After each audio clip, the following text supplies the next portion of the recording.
Guys, I don't come again. For those of una when they carry fake rumor, when they carry rumor, when they don't know, including Festus Keyamo and his cohort, when they carry rumor of which they don't know, concerning say they arrest Peter Obi for London airport.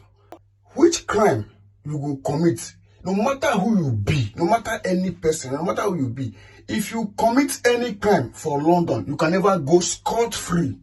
You can never go scot-free. If you think, say, I did lie, at least you go confirm from Ibori. Ibori go give you the testimony. Ibori go testify. Go tell you what happened. If Ibori too far, you first go ask Ike Kweremadu. I didn't say they knock that one 10 years.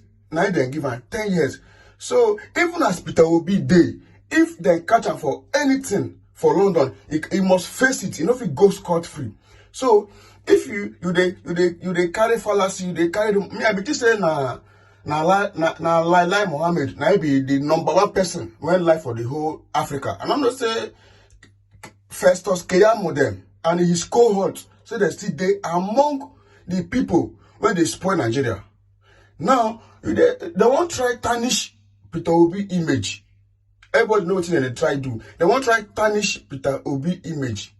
But meanwhile, before I bring out any update here. The update, it must be genuine. You understand? It must be genuine. So that's why I know say this video, if you don't reach 2-3 days, if you don't watch them. But me, I like to hear from the horse's mouth. Because why? This is my page. I know they bring news when they say I want trend. No, they bring news when they say I want trend. And they bring update when go renew your mindset. It go renew your mindset and it go keep you updated of what is going on in our country, home and abroad. So I go bring up the video. May una see how intelligent Peter Obi is. How Peter Obi they reply them. I go bring up the video. Muna watch them, like, and also share them to other people so that Facebook go recommend that to other people. Make them watch how intellectual Peter Obi dey. Peter Obi is the man. Eye of the storm himself. Well, let's not keep his many fans and opponents waiting, because joining me now in the studio is the presidential candidate of the Labour Party, Mr. Peter Obi. Very, very delighted to have you here. Thank you very much indeed for coming in. Thank you, Mr. Charles, for inviting me. And we know you've had a long day, because I saw you on the television at the Labour Day, the May Day celebrations earlier today, and you've gone from one meeting to the other, so we really appreciate your taking the time to talk to us. I like that. Now, there have been a lot of reactions trailing your apparent arrest in London by the British authorities. Some have said that you were being witch hunted by the APC, others that a petition was sent against you, and still others that you were being impersonated. Can you tell us the circumstances of your purported apprehension in London and what has happened subsequently, and sort of clear the air on that? Did you commit an offence for which you were being stopped? Thank you, Charles. One is, I was never arrested. I was never detained. And I did not commit any offense. I was stopped for a routine immigration check because there appears to be a duplication of my identity. And all this lasted for maximum of 20 minutes. And I was treated in what I do with all due respect. Charles, I lived in the UK in the 90s, say from 1993 until 2005. I remember meeting you in London, actually, in that period. Yes. Charles, not just that I lived there, from that 1993 till now is a period of 30 years. I have never been questioned, arrested, detained in any country in the world. I've never been, for any reason, found myself in any manner being questioned for any offense. I've not committed any offense. So it was a routine immigration check. And it lasted, like I said, less than 20 minutes. And I was actually given all the due respect by the border personality that interviewed me, who told me, your identity is duplicated, be careful. And actually had to walk me through the, what I can call the VIP process and everything. And I have a written document from British government. I've seen that document. Thank you. I showed it to you. Clarifying the That situation. he was never detained, and it was just a few minutes question and everything. And they were Nigerians because I arrived on British Airways. So they were Nigerians who were queuing up. Even Woods here was even worried that I was asked to just wait for a few minutes. And when that happened, I explained it to them, and they said nothing. But it's been traumatized and everything because it's me. People said I was detained, committed an offense. People said even committed several offenses and everything. Oh, his company was closed. He wasn't paying tax. Charles, for the years I lived in Britain, never have I had any day been questioned. And I can say it, my taxes, my days were duly paid. In fact, most times they have refunded me money for overpayment. I've borrowed money, I've done everything globally. Not one day did I default in any. If you find one default, then it's not Peter Obi. Well, I'm glad you clarified that point about the arrest. And in support of the point you're making, I have seen the letter from the British High Commission making it ineluctably clear that it was no such thing. Nevertheless, as you said, there was a huge hullabaloo about that in Nigeria. I mean, was that a humiliation for you, or at the very least embarrassing that all this was being talked about you, and I mean, even the people who follow you were disappointed? Charles, I would have made comment on it earlier, but these things happened during the, what I call holy month, where for me as a Christian, it was a fasting period and period of the Ramadan. And I felt it is not time to make comments. I only answered one question within that period when I was mentioned with treason, because I felt it's a huge offense. And because it was actually mentioned where it shouldn't have been mentioned. Other than that, I just felt this is the clarification. And I've just shown you the letter. Yes. I won't go about telling everybody and showing everybody the letter. Yeah, that is true. It just showed you where we've taken our rascality to, where people now come up with all sorts of things. Well, some people said you were deported from the UK. but obviously not. No, they saw it. I was routine check and I was allowed to go. Right. They even saw where I attended churches and meetings and everything. But that's where we have reached. But I mean, what sort of questions did they ask you when they took you in? Nothing. I was there. Nobody took me to anywhere. Right. I was just in front of a counter, and I was asked a question, and they said, there's something wrong with your identity. There's something wrong with your identity. Just give me a few minutes. And that's it. And I sat there for the few minutes. For about 15 minutes, he came back and said, your identity is duplicated. And if my identity is duplicated, you've lived abroad as identity theft, duplication, which I would say must have originated from here.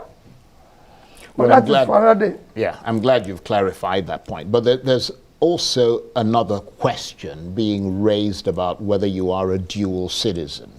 As you said, you lived in London for a long time. I mean, do you have dual nationality, either British, American, or elsewhere? Because I was reading somewhere that you were conferred with the honorary citizenship of Dallas, Texas in 2022.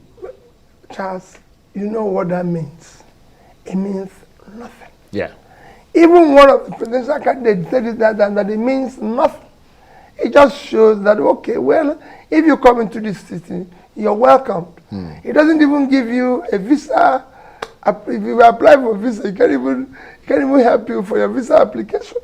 It means nothing. Charles, I've never applied.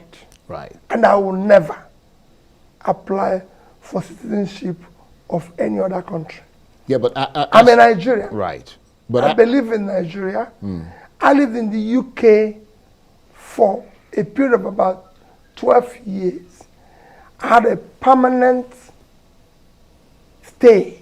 So you were a permanent resident in the UK? But I had indefinite stay, Right. Okay. which means I can stay there for the rest of my life. Yeah.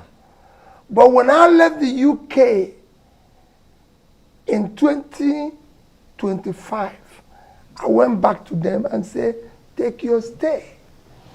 I'm no longer having, and I go to the UK with visa. And also to clarify the fact that even if you were a permanent resident, that doesn't make you a citizen of that Well, country. I'm just telling you that Yeah. even that stay, I returned it.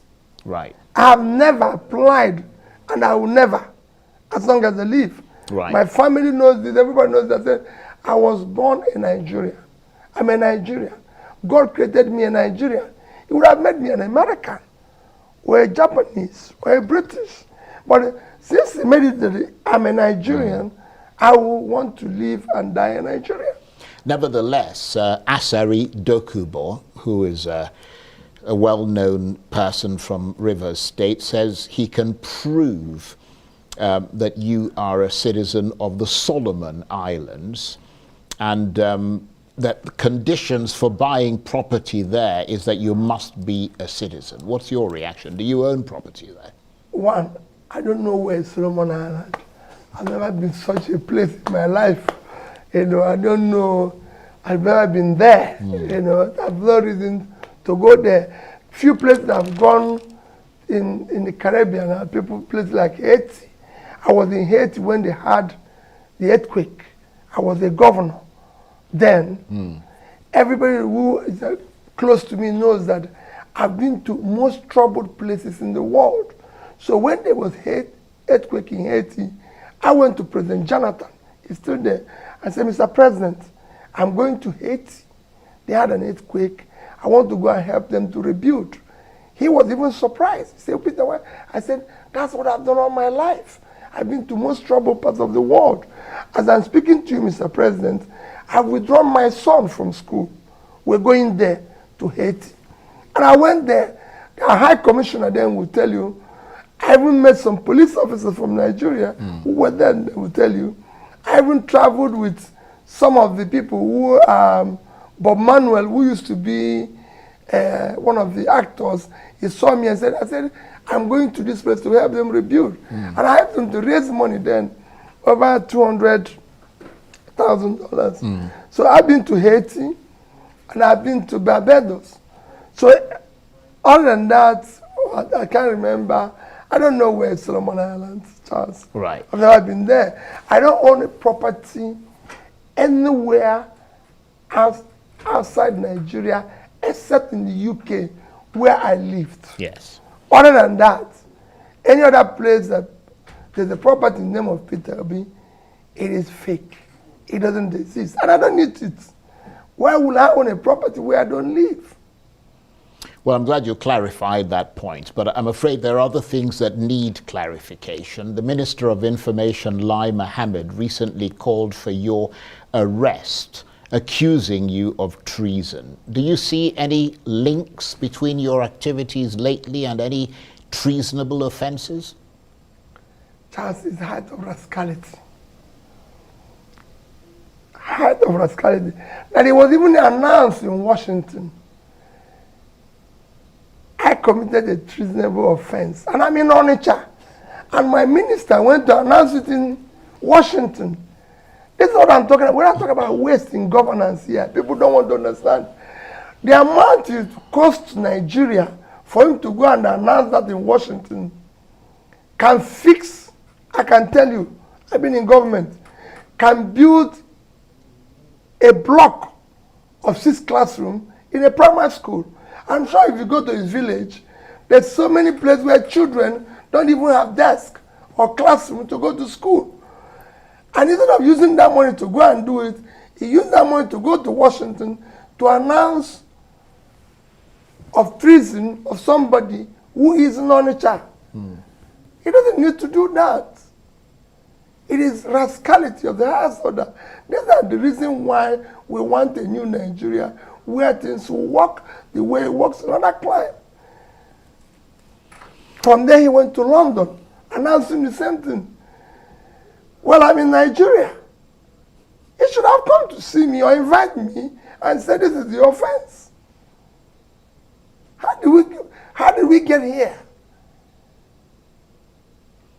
Yeah, that's a good question, but I'm afraid it will remain a rhetorical question at the moment. Some of your followers, just moving on from that, who are known as obedience, have recently engaged in a sort of caustic exchange of words with Professor Wole Soyinka, the Nobel laureate, and he said that they simply don't accept any form of criticism.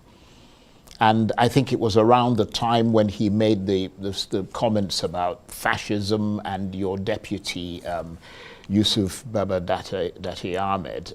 What are your thoughts on that? Well, Charles Prof is a respected, revered personality in Nigeria and globally. And I've always respected him. And he's a dear father to me. And for me, I was very, very sad that there was such a change. Some of the obedience, I must tell you, or people they, mentioned that the obedience are not entirely people who are with us. The oppositions have also come into it and are using it at times. You mean other opposition Other parties? opposition parties. Right. But that is not to worry about. But I was very sad there was such a change between a respected father but you have to understand this. These young people are people who have been so deprived by supposedly a system that is supposed to care for them. They've been pushed to the wall. Even me, Charles, the way they even react when I say things. But I could see their pain. I could feel it. Because I live in the same system, Charles, that they are living in. I said it in Enugu 2 days ago. I said, listen, I lived in this town. I went to JL in Enugu as a student, University of Nigeria, Nsukka, and paid 2,600 and something naira for a Volkswagen car. And within 2 years, Umano Motors in Nsukka sold a 505 to me at 2,700 naira.